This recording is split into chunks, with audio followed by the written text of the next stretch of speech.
अस्सलाम वालेकुम, this is Shahbaz Ali and I welcome you all on my YouTube channel शिकात for physics academy. उम्मीद है आप सब खैरियत से होंगे।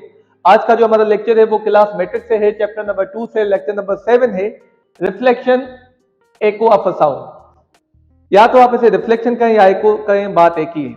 रिफ्लेक्शन की अगर आप मीनिंग देखें कि रिफ्लेक्शन का मतलब ये होता है कि कभी कोई चीज जब किसी एक मीडियम से जाती है फिर टकरा के वापस आती है उसी मीडियम के अंदर, तो उसको बोलते हैं रिफ्लेक्शन। जैसे हम बॉल जो है दीवार पे मारते हैं तो वो टकरा के वापस आता है तो उसको बोलते हैं रिफ्लेक्शन। पर पर्टिकुलरली हम आज बात करने वाले रिफ्लेक्शन ऑफ साउंड क्या होता है।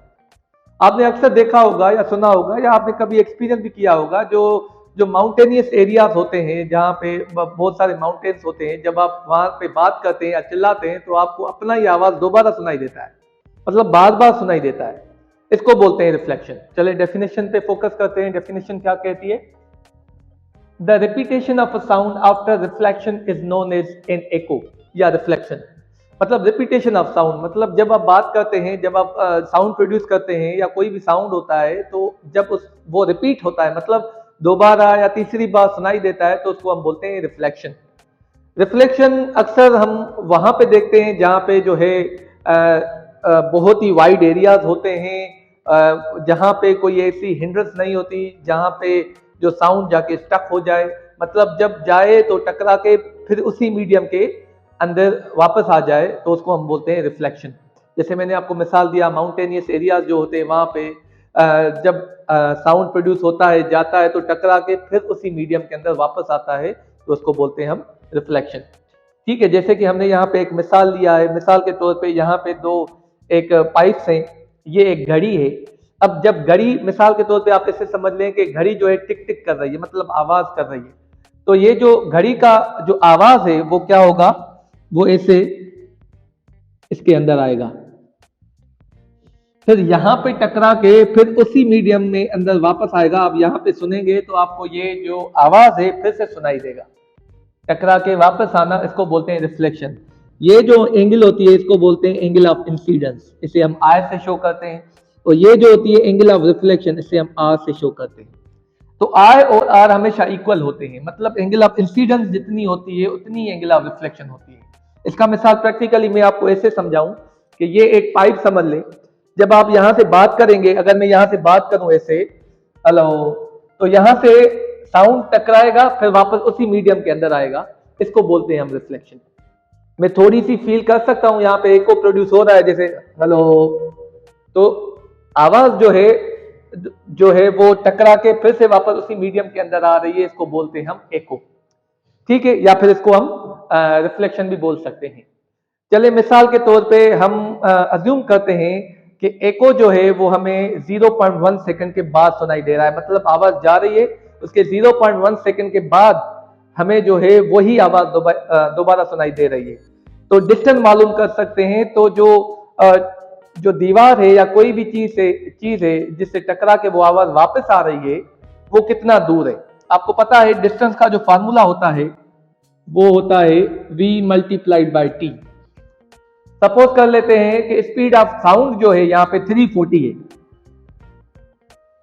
340 मीटर पर सेकेंड है,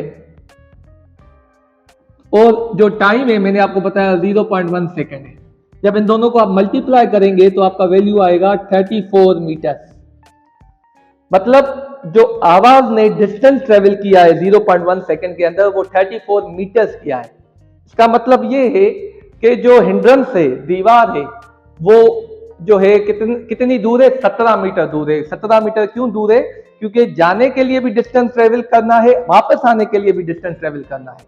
तो जितना जाने के लिए डिस्टेंस ट्रेवल करेगी आवाज जो है करेगा, उतना ही वापस आने के लिए करेगा। अगर टोटल डिस्टेंस 34 मीटर है तो मतलब दीवार जो है या हिंड्रेंस जो है जिससे टकरा रही है आवाज, वो 17 मीटर दूर है। टोटल डिस्टेंस जाने के लिए भी आने के लिए भी 34 मीटर होगी। उम्मीद है ये आपको समझ में आया होगा। चलें एक न्यूमेरिकल ओवर सॉल्व कर लेते हैं। आप देख सकते हैं पूरी डिस्क्रिप्शन लिखी हुई है। यहाँ पे कह रहा है a boy clapped his hands near a wall. एक बच्चा है जो कि क्लैपिंग कर रहा है नियर द वॉल, दीवार के आगे। And heard an echo after 1.6 second. उसने अपनी क्लैपिंग की आवाज दोबारा सुनी, कितनी देर बाद? 1.6 सेकेंड बाद। What is the distance of the wall from the boy, मतलब वो जो दीवार है जिससे जो है आवाज टकरा के वापस आ रही है वो बच्चे से कितना दूर है। If the speed of sound v is taken as 340 metre per second, मतलब जो स्पीड ऑफ जो साउंड है वो 340 मीटर पर सेकेंड है। मतलब हमें क्या मालूम करना है, यहाँ पे डेटा लिखी हुई है, टाइम जो है जो एको का टाइम है, मतलब दोबारा जो आवाज सुनाई दे रही है वो 1.6 सेकेंड के बाद दे रही है। स्पीड जो है साउंड की वो 340 मीटर पर सेकेंड है, और डिस्टेंस हमें मालूम करना है कि वो जो दीवार है बच्चे से कितना दूर है। यहाँ पे लिखा हुआ है डिस्टेंस का जो फार्मूला होता है a is equal to v into T, तो यही फार्मूला हम इस्तेमाल करेंगे, a is equal to v into T. ठीक है, तो a is equal to v into T, a हमारा डिस्टेंस है, स्पीड का वैल्यू हमें मिला हुआ है 340 मीटर पर सेकेंड, तो यहाँ पे लिखेंगे हम 340 मीटर पर सेकेंड, और टाइम भी हमें मिला हुआ है 1.6 सेकेंड, तो यहां पे भी मल्टीप्लाई करेंगे 1.6 सेकेंड। ठीक है, जब इन दोनों को मल्टीप्लाई करेंगे तो देखेंगे कि कितना डिस्टेंस जो है वो साउंड ट्रेवल कर रहा है। इसके लिए हमें जो है वो कैलकुलेटर की जरूरत पड़ेगी। ठीक है, कैलकुलेट करते हैं। 340 मल्टीप्लाइड बाय 1.6, तो वैल्यू आ रहा है 544 मीटर्स, मतलब जो टोटल डिस्टेंस कवर कर रहा है, मतलब जाने के लिए भी आने के लिए भी, क्योंकि एको का नाम ही है टकरा के वापस आना, तो वो जो टोटल डिस्टेंस कवर कर रहा है वो कर रहा है 544 मीटर्स। अब सवाल ये है कि वो दीवार कितनी दूर है, मतलब जिससे टकरा के जो साउंड वापस आ रहा है वो जो दीवार है वो कितनी दूर है। तो उसके लिए ये डिस्टेंस हमें आधा करना पड़ेगा, क्योंकि जाने के लिए भी डिस्टेंस है, आने के लिए भी टोटल डिस्टेंस ये है, और दीवार जितनी दूर होगी ये उसका आधा डिस्टेंस होगा। तो आधा कैसे करेंगे, इसको 2 से हमें डिवाइड करना पड़ेगा। तो कैसे 2 से डिवाइड करेंगे, 544 मीटर डिवाइडेड बाय 2। जब आप 2 से डिवाइड करेंगे इसको तो आपका वैल्यू आएगा 272 मीटर्स, मतलब वो जो दीवार है वो 272 जो मीटर्स हैं वो दूर है, इतना दूर है। तो उम्मीद है आपको जो है एको या रिफ्लेक्शन ऑफ साउंड का जो कॉन्सेप्ट है वो समझ में आया होगा।